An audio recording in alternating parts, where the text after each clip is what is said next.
The skyline is not glowing with electricity tonight. It is burning. You are sitting in your vehicle. The engine is idling. You feel safe behind the glass and the steel. You are wrong. Look through the windshield. That endless river of red brake lights is not traffic.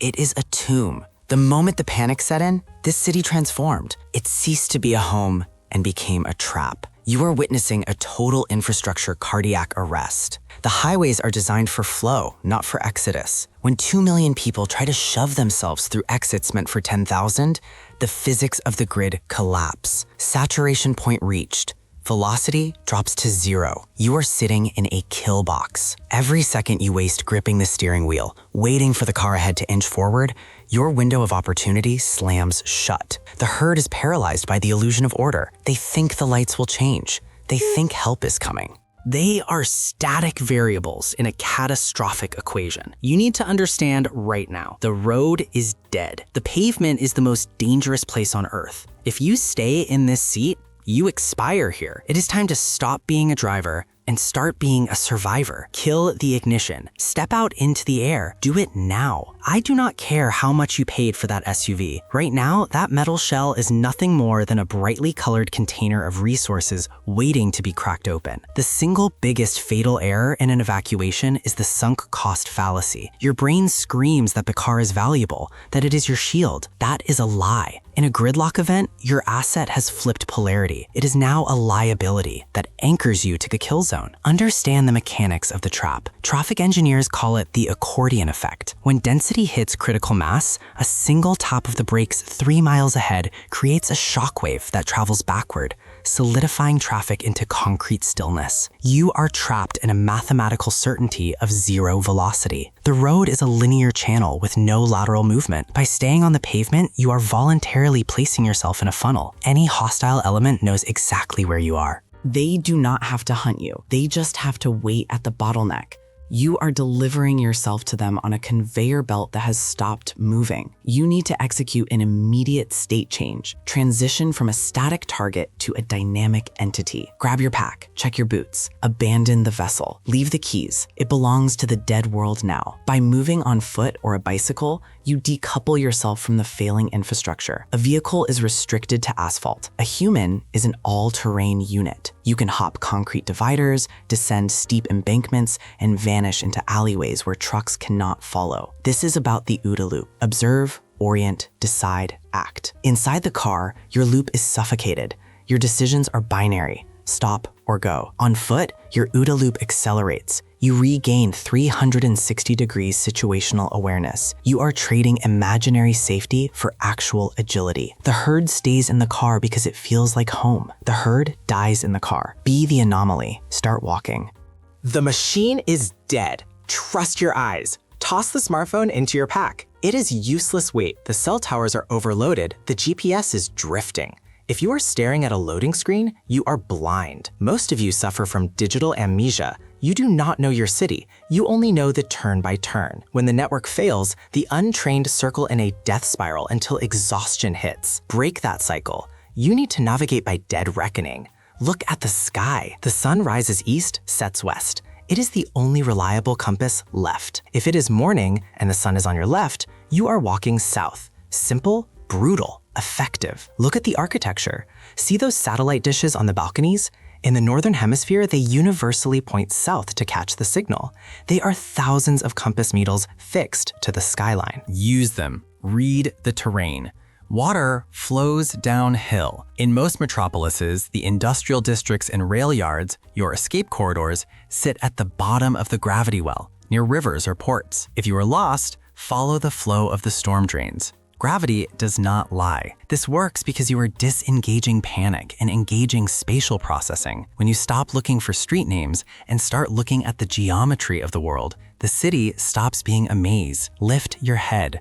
Read the concrete. The herd follows the pavement because they are conditioned to obey the yellow lines. They believe the road is the only path. That belief is why they are trapped. You are going to exploit the city's hidden nervous system. Every metropolis is built on a skeleton of industrial arteries that the average commuter never sees. These are the ghost arteries. Start with the rail lines. Train tracks are the ultimate escape vector.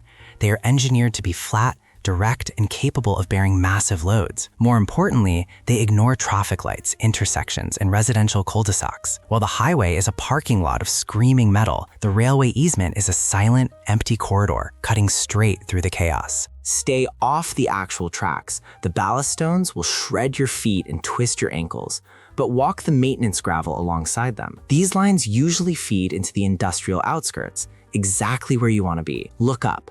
Find the high-tension power lines. Those massive steel towers require a wide, clear-cut zone beneath them, known as a utility easement. It is a straight, unobstructed grassy highway that slices through forests, suburbs, and fences without interruption. No cars, no crowds, just a direct line of sight to the horizon. Consider the waterways. Concrete drainage channels and spillways are the ugly cousins of the scenic river, but they are highways for the desperate.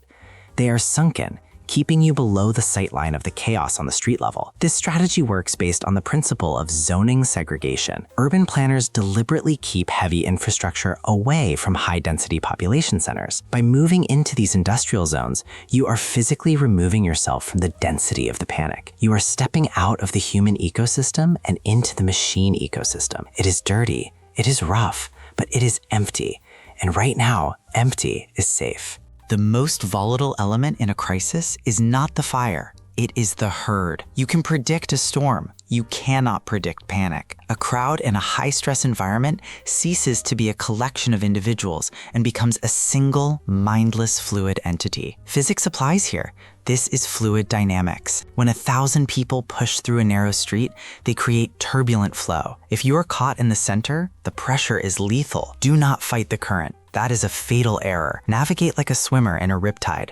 Move diagonally towards the edge of the flow. The density is lower at the periphery, near walls and storefronts. Get to the wall, then peel off. Once out of the crush, you must disappear. This is the art of the gray man. Do not look like a tactical operator. If you wear camouflage and carry a massive military rucksack, you are a loot drop. You are signaling that you have resources worth taking. Urban camouflage is not blending into foliage. It is blending into the baseline of misery. Slouch your shoulders. Look tired. Cover your bright gear with a dirty rain poncho. You want to slide off the eye of the predator like water off glass. This is social camouflage. In a survival scenario, being memorable is a death sentence. Be boring. Be invisible. You are nearing the edge. This is the hardened perimeter. Paradoxically, escaping the center is easier than breaching the city limits. Containment lines form at natural choke points.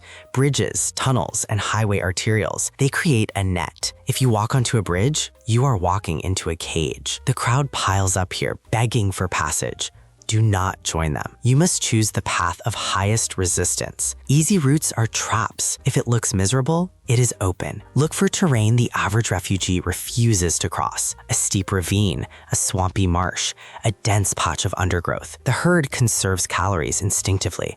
They cluster at paved crossings. You must spend calories to buy safety. Wade through the sludge. Climb the retaining wall. This utilizes terrain denial. Security forces concentrate limited manpower on high-speed avenues of approach. They cannot guard every inch of a muddy creek bed. By choosing the most physically demanding route, you filter out 99% of the threat profile. The mud is your friend. The thorns are your security detail. If it hurts to cross, you are on the right path. Halt, turn around.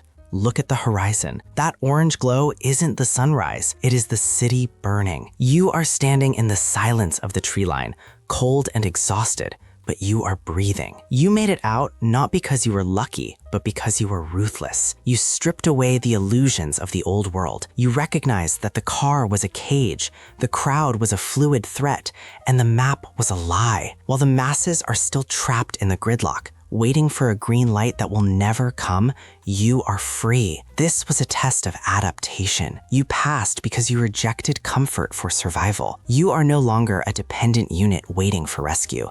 You are a self-contained survival system. The world has changed tonight, and you changed with it. Keep moving.